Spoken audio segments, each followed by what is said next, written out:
ఓం శ్రీ గురుభ్యో నమ.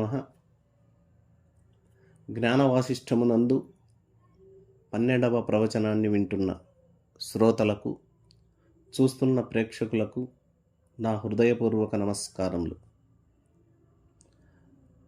వశిష్ఠ మహర్షుల వారు ప్రపంచ ఉత్పత్తిని గురించి వివరించి, ఇక ప్రపంచం యొక్క స్థితిని గురించి తెలియజేయాలని సంకల్పించి శ్రీరామచంద్రునితో ఇలా అంటున్నాడు: ఓ రఘునందన శ్రీరామ, ఈ ప్రపంచం ఏ రంగులు లేక, ఏ చిత్రకారులు లేక, ఆకాశమునందు ఊరకనే పుట్టిన బొమ్మవలే, చిత్తరువు వలె ఉన్నది.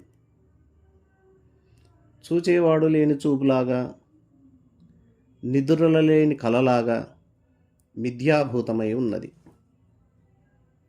సర్వసాక్షి, సర్వవ్యాపకుడు, నిర్మలుడు, సంకల్ప వికల్ప శూన్యుడు, జ్ఞానమాత్ర స్వరూపుడైన పరబ్రహ్మమునందు ఈ ప్రపంచం ప్రతిబింబించుచున్నది. ప్రతిబింబించిన ప్రతిబింబముతో అద్దమునకు ఎలా సంబంధం ఉండదో, అలాగే బ్రహ్మమునకు కూడా ప్రతిబింబించిన ఈ ప్రపంచమునతో ఏ సంబంధం లేదు.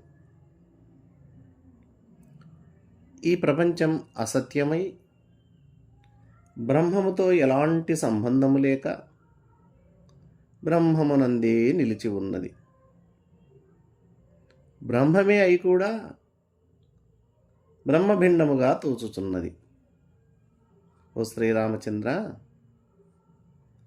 ఈ ప్రపంచము కేవలం సంకల్పరూపమైనదే. అంటే సంకల్పము వల్ల లేకపోయినా ఉన్నట్లు తోచుచున్నది. కార్యకారణ సంబంధం ఏమాత్రము లేక కేవలం బ్రహ్మమునందు ఈ ప్రపంచం నిలిచి ఉన్నది. ప్రపంచం శూన్య వస్తువు కదా, మరి దానికి కారణం ఒకటంటూ ఉంటుందా? ఉండదు. వంధ్యాపుత్రునకు తండ్రి ఎవరుంటారు? రజ్జు సర్పమునకు కారణమేముంటుంది? అలాగే శూన్య వస్తువుకు, లేని ప్రపంచానికి కారణమే ఉండదు.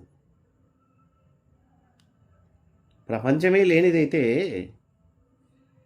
ఇక కారణం గురించి ఆలోచించాల్సిన అవసరమే లేదు. మరి ఏమిటి ఇదంతా? ఈ ప్రపంచము ఏమిటి అనే సందేహం రావచ్చు. ఓ శ్రీరామచంద్ర, ప్రపంచం మనోరూపం. మనస్సుకు అధిష్టానం పరబ్రహ్మ. అందుకే ఈ ప్రపంచం పరబ్రహ్మమందు ఉన్నది అని చెబుతుందే గాని వాస్తవంగా ఈ బ్రహ్మకు ఈ ప్రపంచానికి కార్యకారణ సంబంధమే లేదు. ప్రపంచ అనుభవం బట్టి ఈ బ్రహ్మకు ప్రపంచానికి ఏదో ఒక అనిర్వచనీయ సంబంధం ఉన్నట్లు వ్యావహారం కోసమే అంగీకరించాలి సుమా. యథార్థమైతే మనస్సు చంచలమై స్వస్వరూపము నెరుగలేక, అనగా ఉన్న బ్రహ్మమును బ్రహ్మముగా చూడక, ఆ బ్రహ్మమునకు భిన్నముగా అంటే ప్రపంచముగా భావిస్తూ ఉన్నది. తానే ప్రపంచమై ఆ ప్రపంచం తనకంటే వేరుగా భావించుచున్నది. ఇదే ఆభాస అంటే. ఉన్న వస్తువును ఉన్నట్లుగా చూడకుండా వేరొక విధంగా భావిస్తే అదే అభాష, అదే మిథ్య. మరి ప్రపంచమంతా మిథ్యా ప్రపంచమే కదా. కాబట్టి ఓ శ్రీరామచంద్ర, నీవు మనస్సును అంతర్ముఖము చేసి పురుష ప్రయత్నము చేత బ్రహ్మము ఒక్కడే, ఇతరమగు పదార్థం ఏదీ లేదు, సర్వవ్యాపకుడు, ఏ విభాగం లేనివాడు, చిదాకాశరూపుడు అని సర్వకాలముల యందు ధ్యానము చేయి. ఇలా చేస్తే మనస్సు చపలత్వాన్ని వీడి తత్వాన్ని తెలుసుకుంటుంది. ఉదాహరణకు, ఒక రాతి యందు రకరకాల ఏనుగులను, రకరకాల గుర్రాలను, రకరకాల చెట్లతో కూడినటువంటి వనముగా చిత్రీకరణ చేసిన అది ఏనుగుల గుంపు కాదు, గుర్రాల గుంపు కాదు, చెట్ల సమూహము కాదు, అది వనము కాదు, అది కేవలం రాయి మాత్రమే. అట్లే ఈ బ్రహ్మ అనే రాతి యందు 84 లక్షల జీవరాశులు, పిండాండ బ్రహ్మాండములు సమస్తం రకరకాలుగా కనపడుచున్నా ఇది వాస్తవంగా బ్రహ్మమే కదా. ఇదంతా కనపడుచున్నను తాను తనకంటే వేరు కాదు అంటే అంతా బ్రహ్మమే కానీ వేరు కాదు. భ్రాంతి వల్ల రజ్జు సర్పముగా వివర్తం పొందునట్లు బ్రహ్మము కూడా ప్రపంచము కాకున్నను సంకల్ప బలము చేత, భ్రాంతి చేత ప్రపంచ రూపముగా వివర్తం పొందుతున్నది. ఎవరు ఎలా చూసినా త్రాడు త్రాడే అయినట్లు మనస్సంకల్పాలు ఎట్లున్నా బ్రహ్మము బ్రహ్మమే అని నిర్ణయం తీసుకోవాలి. కాబట్టి ప్రపంచం పుట్టనే లేదు, పుట్టుకే లేనప్పుడు గిట్టడము లేదు. కేవలం భ్రాంతి చేత లేకపోయినా ఉన్నట్లు తోచుచున్నది. ఉన్న బ్రహ్మ పదార్థమే, ఉన్న సత్య పదార్థమే ప్రపంచంగా తోచుచున్నది. ఎండమావులయందు నీరుంటుందా? ఉండదు కదా. కానీ ఆ ఎండమావే నీటిలా భ్రాంతితో తోచుచున్నది కదా. అలాగే త్రాడు యందు సర్పము లేదు కదా, అయినా భ్రాంతి చేత సర్పముగా తోచుచున్నది కదా. స్తంభమునందు పురుషుడు లేడు, కానీ భ్రాంతి చేత పురుషులలా తోచుచున్నది.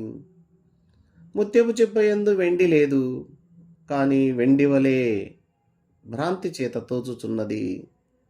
అలాగే ఈ బ్రహ్మమునందు ప్రపంచం భ్రాంతి చేత తోచుచున్నది, సంకల్పము వల్లనే తోచుచున్నది.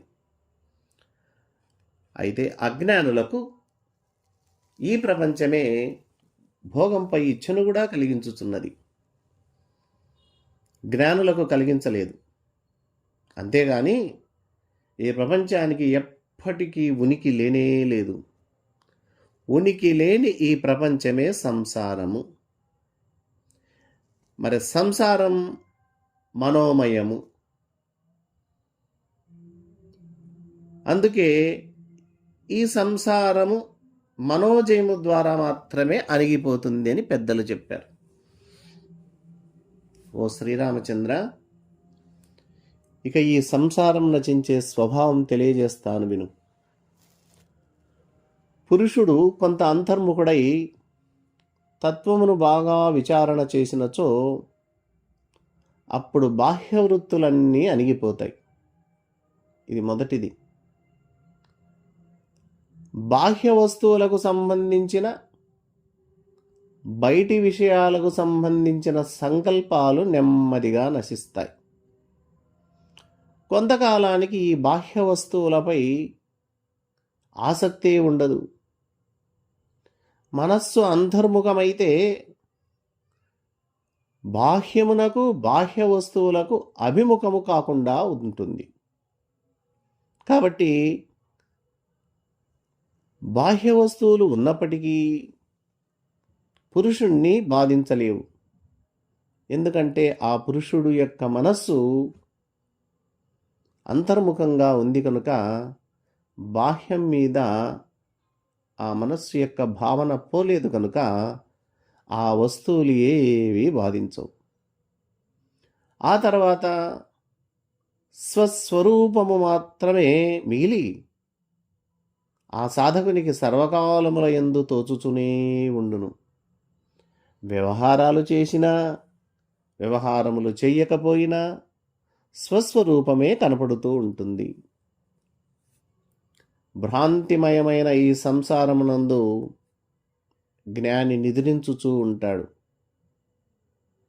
వాస్తవమైన స్వస్వరూపమునందు జ్ఞాని మేలుకుంటూ ఉంటాడు. అందుకే శ్రీకృష్ణ పరమాత్మ భగవద్గీత యందు జ్ఞానులకు ఏది పగలో అజ్ఞానులకు అది రాత్రి, జ్ఞానికులకు ఏది రాత్రో అజ్ఞానులకు అది పగలు అని ఈ భావనను ఉద్దేశించే ఆ శ్లోకం చెప్పడం జరిగింది. కాబట్టి వైరాగ్య విచారణాదుల చేత ఈ ప్రపంచము తనకు కానరాకుండా చేసుకోవాలి. చిత్తము నిర్మలమై ప్రసన్నమైతే మనస్సులో ఏ ద్వంద్వ భావాలు లేక ఆ మనస్సు దేనిని ఆశ్రయించక దేనిని కోరక అజ్ఞానం అనే ఈ బంధము నుండి విడిపడుతుంది. అప్పుడు మనసులో ఏ సంశయములు ఉండవు, ఏ దోషములు ఉండవు, ఏ సంక్షోభాలు ఉండవు. అప్పుడే పరిపూర్ణము నెరింగి ప్రకాశిస్తుంది. ఓ శ్రీరామచంద్ర, సర్వము పరబ్రహ్మమే అని ఎవడు చూస్తున్నాడో వాడి చూపే సార్థకమైన చూపు. తక్కిన చూపులన్నీ నిరర్ధకమైన చూపులే. ఈ తత్వాన్ని బాగా ఎరింగిన వారిని, అనుభవపూర్వకంగా గ్రహించిన వారిని సుఖదుఖాలు బాధించవు. ఓ శ్రీరామచంద్ర, ఈ మనస్సు విలువైనటువంటి రత్నం, మనోరత్నం. ఈ రత్నముకు నిర్మలము, మనోహరము, కాంతి అనే లక్షణాలున్నాయి. అయితే ఇంత అద్భుతమైన నిర్మలమైన మనోహరమైన కాంతి అనే లక్షణాలు ప్రకాశించకుండా మిథ్యా సంకల్పాలనే బురద అంటుకొని ఉన్నది. ఎప్పుడైతే బురద పోతుందో దాని సహజత్వం కనపడినట్లుగా మనోరత్నానికి అంటుకున్నటువంటి బురదను వివేకము అనే జలము చేత కడిగితే అప్పుడు స్వాభావికమైన దివ్య తేజస్సు ప్రకాశిస్తుంది. అది ఏ మోక్ష మార్గానికి ప్రకాశమై తేజరిల్లుతుంది. కాబట్టి ఓ శ్రీరామచంద్ర, మనోజయము చేతనే సంసారాన్ని జయించడానికి వీలవుతుంది. కాబట్టి ఇంద్రియ నిగ్రహాదులు కలిగి మనస్సును జయించి మనస్సును అంతర్ముఖం చేసి బాహ్య విషయముల నుండి, బాహ్య వృత్తుల నుండి మనస్సును పూర్తిగా మరలించి ఆ స్వస్వరూప స్థితిని అనుభవ సిద్ధిగా చేరుకోగలిగితే, ఆ స్థితి యందును మనస్సును నిలపగలిగితే అది ఏ మోక్షం, అది ఏ బ్రాహ్మీ స్థితి. మానవ జన్మను సార్థకం చేసుకోవడం అంటే పురుష ప్రయత్నం చేత, ఇప్పుడు చెప్పినటువంటి ఉపాయముల చేత మనస్సును ఆ బ్రాహ్మీ స్థితి యందు నెలకొల్పడమే, సంకల్పరాహిత్యం చేయడమే, ఆలోచన రహితంగా చేయడమే, మనస్సును శూన్యంగా చేయడమే మనం చేయవలసినటువంటి కర్తవ్యం అని శ్రీరామచంద్రునితో వశిష్ఠ మహర్షుల వారు అద్భుతమైనటువంటి ఈ విషయాలను వివరించారు. మరిన్ని వివరాల కోసం తరువాత ఎపిసోడ్లో కలుసుకుందాం. అంతవరకు సెలవు. అందరికీ మరొక్కసారి హృదయపూర్వక నమస్కారములు తెలియజేస్తున్నాను.